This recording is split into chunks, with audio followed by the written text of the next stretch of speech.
Welcome back to Dork Points, everybody. This is Ron, and it's another PS Extra Binge. That's right, all the games I've played recently on PS Extra for free, starting with Disco Elysium. Kind of a newer-ish game. I like the art style and the look of it. I had no idea what it was. I thought it'd be more of a top-down, like, action kind of thing, shootery thing. But no, it's a choose-your-own-adventure kind of thing. You have to talk to people, and just based upon dipping my toe, and that's what it was. It's just a toe dip. I dipped my toe, and then I was like, I don't dig it. So, all right, moving on to the Dark Pictures Anthology, The Devil in Me. Now, I love these games. I have not played Little Hope because I heard it was not good, and yeah. So, but I love House of Ashes and Man of Medan, and I really like this so far, and I love this environment, the crazy, scary murder house with the moving walls, and someone's behind it, and yeah, it's got elements of Saw, people under the stairs, lots of stuff I like, but then it is hampered with this horrible platforming kind of filler in the game. Both Man of Medan and House of Ashes had walking around segments, but it wasn't like this. This is almost like Uncharted level. I'm really not exaggerating that much, because you get these little moments of story, and then it's like 20 plus minutes of climbing and maneuvering through a kind of environmental puzzle. Alright, Dead Island 2. I mentioned this in my one of my FPS videos. I really do like this game, but this level stumped me. And part of I guess the problem with the game, if you call it a problem, at least for me, is there is no difficulty setting. And so, when you get to a part where you're overwhelmed by like a horde of zombies and you have to defeat wave after wave, and you can't do anything other than just accept it, like, I sound like a wimp, I know I do. But there's another side to that, too, is when you come back into the game, when you leave the game and come back, you will have your supplies. But if you do one run and you get killed by a wave and then the mission starts over again, you don't have your health packs, you don't have your bullets. So, what the hell? So I moved on to Dying Light 2, Stay Human. And, unfortunately, visually, it's a downgrade. But fortunately, the combat is an upgrade. So it's much more fun to come to grips to, and there are some settings that can help your play. The interactions and the characters, the game's really, it just feels meh for the most part. Like, it sucks, because I really wanted to play Dead Island 2, and I love that world. But this is the better as far as combat and accessibility. But I would say Dead Island is the world I would want to inhabit and fight zombies in. So yeah, kind of a tie, really. All right, moving on to Chernobyl Light. I don't know that I'm saying that right. What it appears to be in the game trailers is some kind of survival horror first-person shooter. But what it really is it's a survival simulator.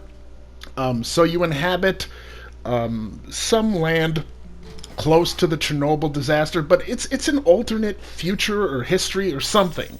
But then you have, your workplace, your base with a workbench, and you have to build everything. And then you just go out on these mini missions.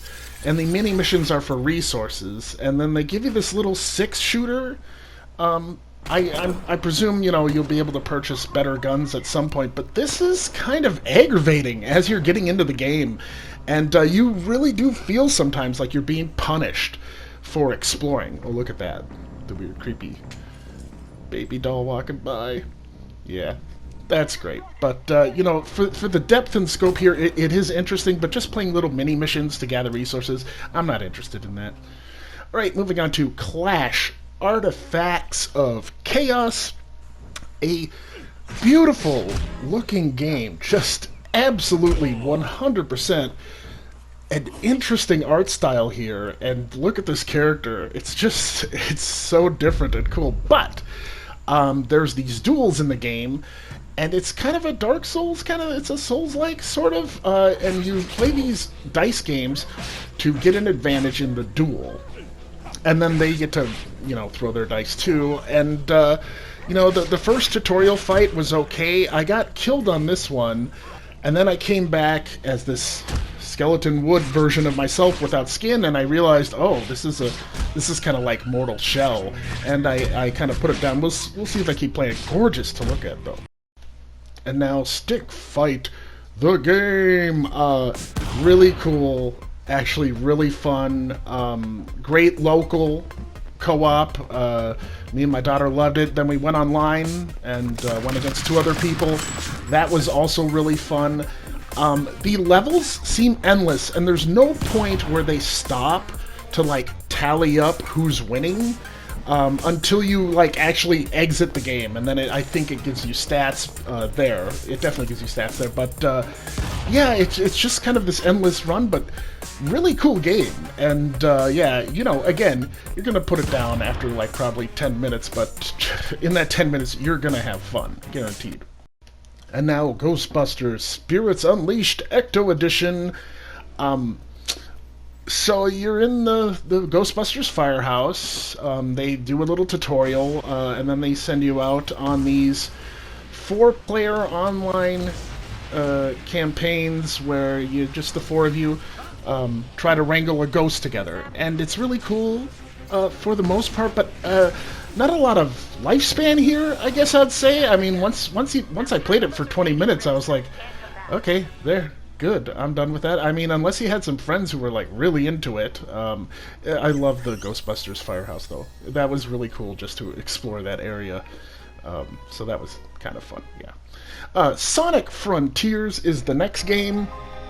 I mentioned this in my Trials video.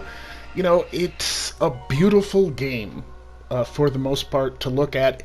It is a love letter to Sonic Adventures, Sonic 06, even though that didn't work out, but it's that style of Sonic. So you have the awesome levels here, these 3D mini levels that are kind of harken back to the original game, but in 3D, that are so fun to play and so addictive, and I don't want them to end. There is some control issues in them and some jumping issues, but then you get to the main game, and you get to this dreary, rainy island, and yeah, it feels very Sonic Adventures. It's just that style of Sonic, and I don't really care about exploring the big open world. It does get prettier as you move it along, but the thing I like the most is the mini missions, the little levels. Alright, now, Fogs. This is fairly new to PS Extra. I was really excited to check it out, but it is co-op. So you can play it as one person, but I don't know how much you're going to enjoy that. It is, though, I played it with my daughter, and I have to say, it is a little frustrating when one person's just trying to explore and the other person has a goal, and that whole thing. Like here, we're struggling. We got to go back and get that ball. I don't know why. See, it's so wonderful to look at, and it is really fun to play. But there's no narration. There's no waypoints. There's no story really. There's nothing to tell you what you are doing is good or bad. You just kind of stumble forward in the game and kind of just find your way. Alright, and now the Wolfenstein Trilogy. That's right, I also mentioned this in a previous FPS video. I played the first 3 Wolfenstein games. I know Old Blood is kind of considered DLC, but I consider them my trilogy. And I love New Colossus.